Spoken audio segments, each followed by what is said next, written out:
My name is BG183. I'm a graffiti artist. I've been painting 34 years.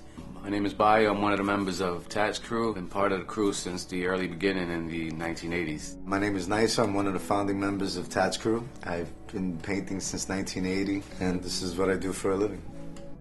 The way I got into graffiti was playing in the streets and seeing it around me. For me, it was a normal thing. It was part of the architecture that was around me. Because, we didn't have much as far as like visuals in my community. And, coming from the neighborhoods I grew up in, there weren't even art programs. The art from my community was the graffiti that was around me.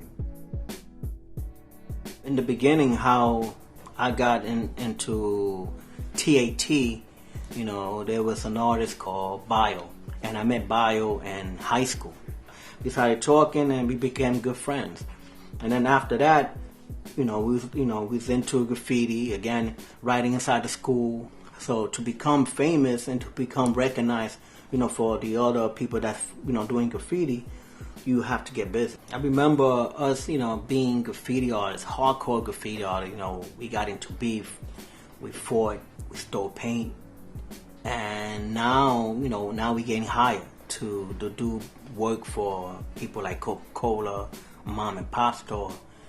And the transition for all that was different because, now we go to this warehouse and the guy's giving us the key. Here's the key. You could open up the gate and you could, take whatever paint you need and then come in the front to paint for it. And then we're looking at all these cans laying in front of us. We could say we could just steal some. And then we all look at each other, me, Bayo, and Nice, and looking at each other like, wow, what we gonna do? And we decided, look, the only way this could work as a business is, let's not steal. The way we transitioned from doing the subways and the illegal streets wasn't something that was planned. It was kind of just something that just happened at the time, just because of what was going on in the culture of graffiti, where all these commercial businesses were using graffiti art to promote a product, but they weren't really using many graffiti artists. And at the same time, for us, we were kind of on the downslope of doing the illegal streets that we had already done that for many years, the street bombing, the highways, all of that stuff. So we were reaching an age where I was like, all right, how much longer can you keep doing this illegally without being realistic and be like, you have to get a job. Life goes on, you gotta move on, make money, and it gets real. And then as it progressed, we just started dealing more and more with ad agencies, media companies, and moving on to big corporate accounts and projects. And at the same time, it was all a learning process for us.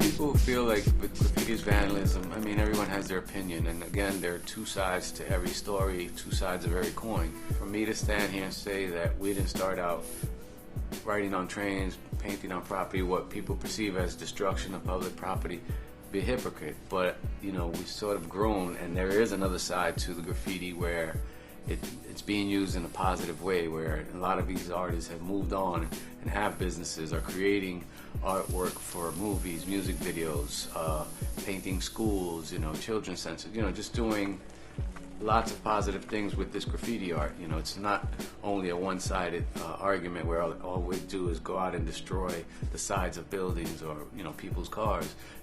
There's the other side where people practice their craft. They spend 2-3 days on one project or one mural trying to beautify community or bring the best of their ability out in their work. Graffiti, it gets tossed into this small bucket, but really is a bigger picture. All they need to do is take the time to look in a little deeper and realize there's more to it.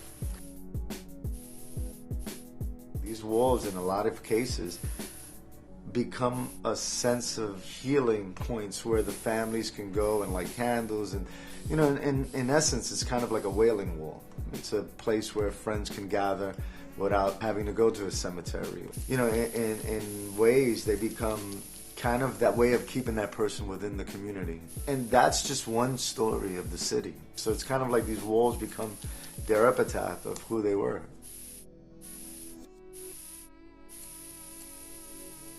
I grew up in this neighborhood and I wanted to be to give back like that positive. I got kids. I want them to grow up to see colors and the new generation to see colors. And the only way these generations see colors is through what we do. A lot of these guys don't even go to like museums or to galleries. So the only gallery they have is Tats Cru. They want to know when our next painting is going up. And we get it all the time. We get people that come through, like older folks, they love our work. I know back then when we first started, they would throw a bottle at us. Say, get out of here, what you guys are doing painting that wall? And now they're like bringing plates of food and something to drink for us because, they want us to stay.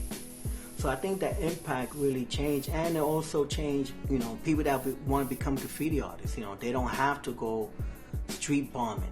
They don't have to, do illegal stuff. They could go get permission on walls. It's easier now because of the impact and walls that we got in our community, and to make these younger artists, want to go out there and pick up a can and do their stuff.